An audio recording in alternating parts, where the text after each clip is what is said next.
What up? It's your boy Ray V. Let's get it. Sad boy. Sad boy quote of the day. F ain't for feels, it's for fantasies. So let's get into our deepest fantasies, baby.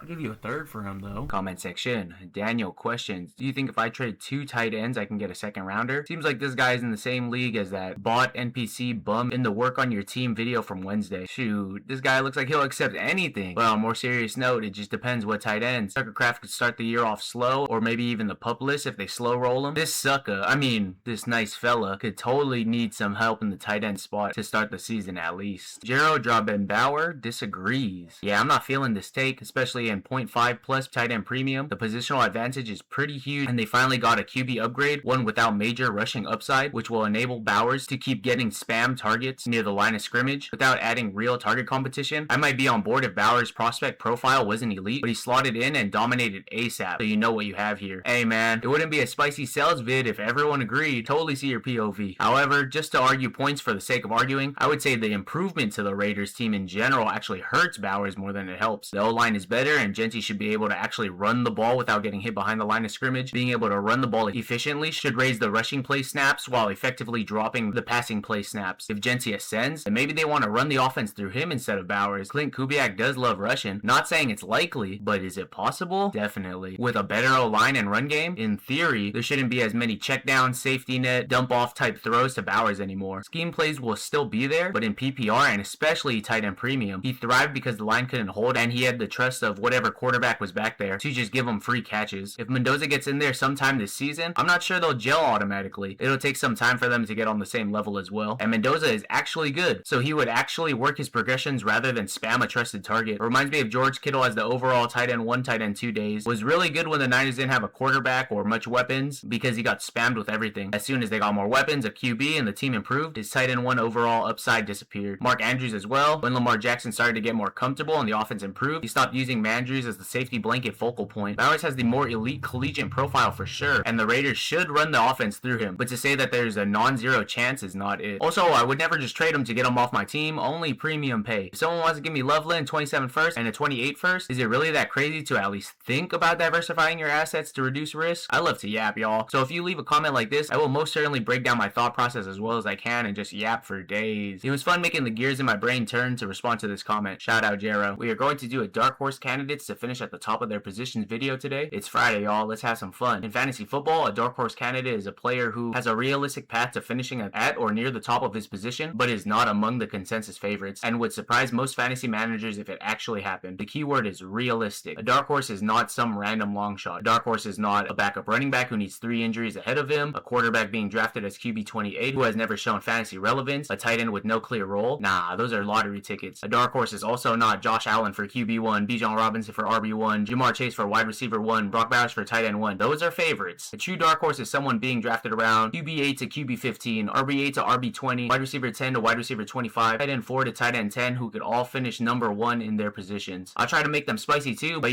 that's literally what's implied in the term dark horse candidate. But let's talk players. Alright, for QB, y'all know what it is. I got Tyler Shuck, baby. Just kidding, we already did that. Go to my spicy takes video if you want that argument, but just for the sake of not being repetitive, I'll choose a different guy. The Chi-Town in me definitely wants me to choose Madden Boy, but I want to go even spicier than that, not gonna lie. The dark horse overall QB1 will be Kyler Murray. He already possesses the most important trait shared by almost every fantasy QB1 of the last decade: elite rushing upside. The rushing floor is already there. Fantasy QB1 seasons are usually won on the ground. Murray has averaged at least 30 rushing yards per game in every NFL season of his career, and even recent fantasy analysis notes that he remains among the league leaders in QB rushing production. Quarterback rushing for 600 plus yards and 7 rushing touchdowns essentially starts with the fantasy equivalent of an extra 1,500 passing yards and several passing touchdowns. That's why players like Josh Allen, Lamar Jackson, Jalen Hurts, and Jaden Daniels dominate fantasy. Murray belongs in that archetype. He doesn't need to be the best real-life quarterback. This is the key fantasy mistake people make. To finish QB1, Murray doesn't have to outplay Allen or Jackson as a real quarterback. He only needs a season like 4,000 passing yards, 30 passing touchdowns, 650 rushing yards, and 7 rushing touchdowns. That's a fantasy nuclear season. His rushing career has already shown he can generate elite fantasy weeks when the rush rushing and passing spikes simultaneously. His fantasy ceiling has historically been much higher than his draft cost. Murray's career fantasy points per game finishes have included QB4, and QB7 seasons, despite numerous injuries and organizational instability. That's important. We're not projecting a player who's never shown elite fantasy ability. We're talking about a former fantasy star who has already demonstrated top 5 QB production multiple times. The overall QB1 path requires chaos. When you're searching for dark horses, you're not looking for the most likely outcome. You're looking for a plausible path. Imagine any of these scenarios where Allen loses a rushing touchdown or two, Jackson misses a game, Daniels regresses slightly, Hurts' rushing touchdowns decline. Now Murray only needs one career best season to jump the field. Fantasy QB1 often comes down to the difference of 1 to 2 points per game. His ceiling outcome is still underrated. A lot of fantasy managers remember the injuries and inconsistency. What they forget is when healthy, Murray's rushing profile is still rare. There are maybe 5 quarterbacks on earth who can realistically give you 600 plus rushing yards, multiple 30-point fantasy weeks, 35 plus total touchdown upside. Murray is one of them. If I were betting on a dark horse candidate to finish QB1 overall, I'd ask which quarterback outside of the elite tier has already shown top 5 fantasy ability and still runs like a fantasy cheat code. The answer is Murray. The reasons people won't draft him aggressively are the injury concerns, volatility, and uncertainty, but those are exactly why he's a dark horse candidate rather than a favorite. For running back, I would like to say Derrick Henry or Saquon Barkley, but those are pretty lame. I want to say someone more shocking. I think Amarian Hampton is a dark horse candidate for finishing as the RB1 overall. I think I seen a tweet that said in the last 5 years or so, the overall running back one has not been under 25 years old. I will not fact check this. Feel free to fact check me and leave it in the comments down below. Not sure if the tweet was saying points per game or season total or whatever. I'm not gonna lie to y'all, but I'm sure some of y'all would love to prove me wrong, so just do it. Just do it for all of us, because I'm not gonna fact check it. But Hampton is one of the few backs in the league who could realistically get bell cow volume, goal line work, and significant receiving usage in an offense that might be about to take a major leap forward. The path to RB1 is about volume first. Most overall RB1 seasons come from backs who get 300 plus touches, 50 plus receptions, and double-digit touchdowns. The biggest reason Hampton is interesting is that he's expected to take over a true lead back role in LA. He's expected to have the lion's share of touches and bell cow usage entering year 2. When Hampton was healthy and receiving starter level snaps as a rookie, he averaged roughly 17 touches per game. If that becomes 20 plus touches per game over a full season, you're suddenly talking about elite fantasy territory. Mike McDaniel might be the biggest reason to buy in. The Chargers brought in Mike McDaniel as an offensive coordinator, and his run game design could unlock Hampton's upside. Think about what McDaniel's system did for running backs in Miami. Explosive runs, easy yards through scheme, and heavy running back involvement in the passing game. McDaniel's recent offenses have consistently targeted running backs at a high rate, which is a massive boost for Hampton's PPR ceiling. The difference between RB6 and RB1 is often 20 to 30 extra catches. The rookie numbers are better than they look. Most people remember Hampton's rookie year as disappointing because injuries limited him to 9 games, but the underlying numbers were impressive. Running back 16 in points per game despite the circumstances, top 10 rushing efficiency metrics, strong yards after contact production, multiple games with 5 or more receptions, and several games with a snap share above 79%. The important thing is that he flashed elite usage before the ankle injury. The fantasy community tends to overweight season-long finishes and underweight small sample dominance. The offensive environment is also improving. A lot went wrong for the Chargers in Hampton's rookie season. Offensive line injuries, quarterback injuries, and Hampton's own ankle injury. The Chargers are expected to have a healthier offensive line and improved overall offensive efficiency in 2026. If the Chargers become a top 10 scoring offense, Hampton's touchdown projection jumps dramatically. That's how you get from RB10 territory to RB1 territory. Hampton also has the receiving upside that many power backs don't. The easiest way to become RB1 overall is to score fantasy points in multiple ways. Hampton isn't just a runner. He had 3.6 receptions per game in his larger usage contest, multiple games with 5 plus catches, and a meaningful target share as a rookie. A season of 1,300 rushing yards, 55 receptions, 450 receiving yards, and 15 total touchdowns would absolutely put him in contention for running back 1 overall. And the favorites all have questions. For Hampton to finish RB1, he doesn't need to be the most talented back in football. He needs Bijan Robinson to finish RB4 instead of RB1, Ashton Jeanty to have a good rookie to sophomore season rather than a historic one, Jahmyr Gibbs to continue sharing touches, and Devon Achane to miss a couple of games or see efficiency regress. That's not a crazy chain of events. Amarian Hampton is a talented second-year running back with projected bell cow usage, receiving ability, and upgraded offensive line, and a Mike McDaniel's designed rushing attack. Exactly the profile that has produced surprise overall RB1 seasons in the past. For wide receiver, we got Parker Washington, y'all. Nah, I'm just playing. I think it's a theme now, but Justin Jefferson and Drake London would totally count as dark horse candidates, but nah, we go hard around here. We need a crazier take. I'm taking Garrett Wilson as my dark horse wide receiver 1 overall. By the way, did y'all know Garrett is short for cigarette?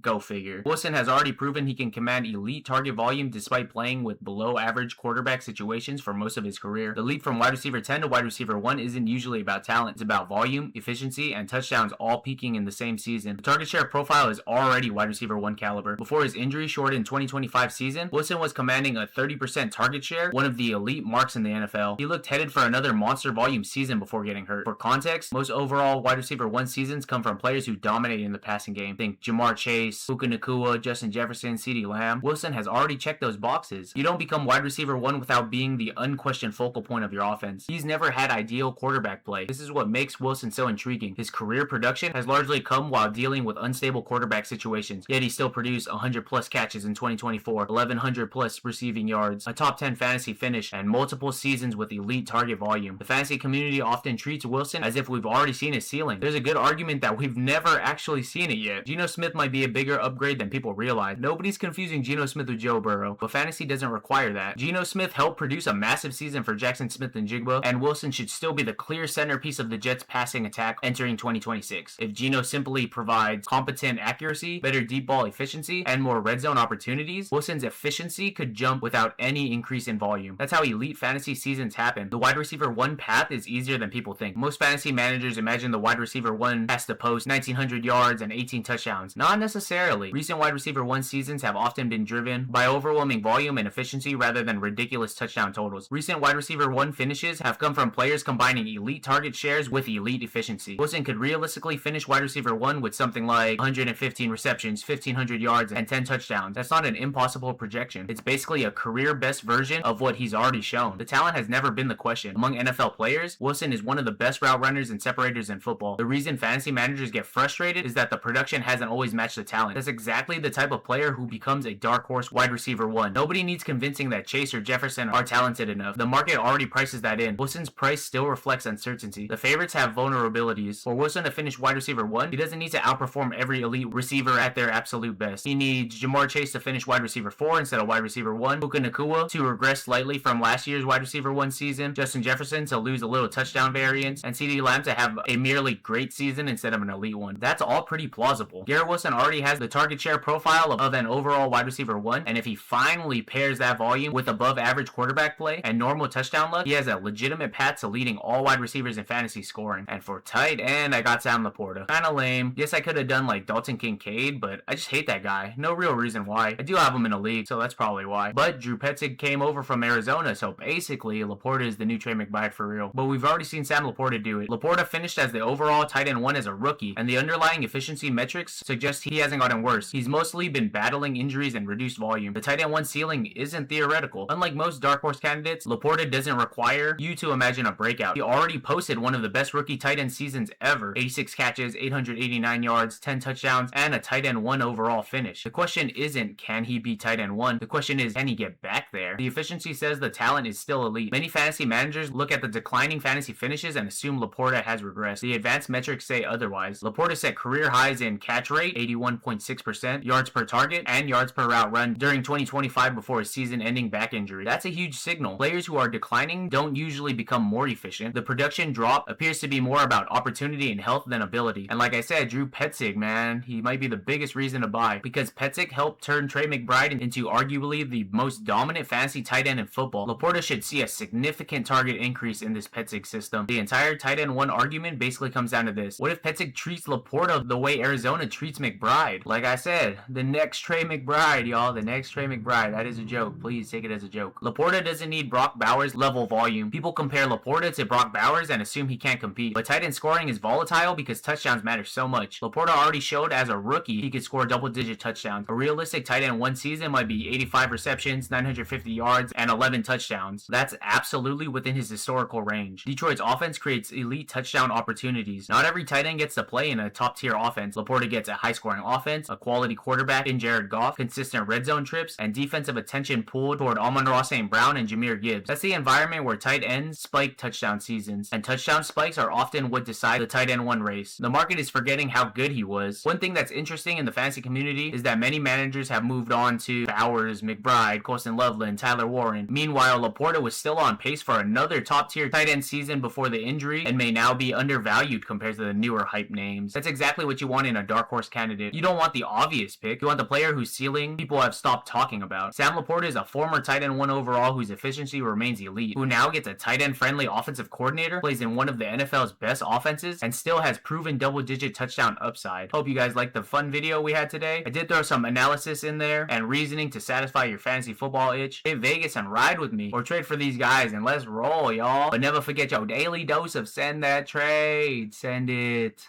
Send it. That's it for today, though. Don't forget to like, comment, and subscribe. And remember, rebuilds fade, dynasties reign. Call me a lover boy, simp, Libra. It's more than love sick. I got a fever. Feelings overloading. Not to be a diva. Standing 10 toes down. I'm not gonna leave you.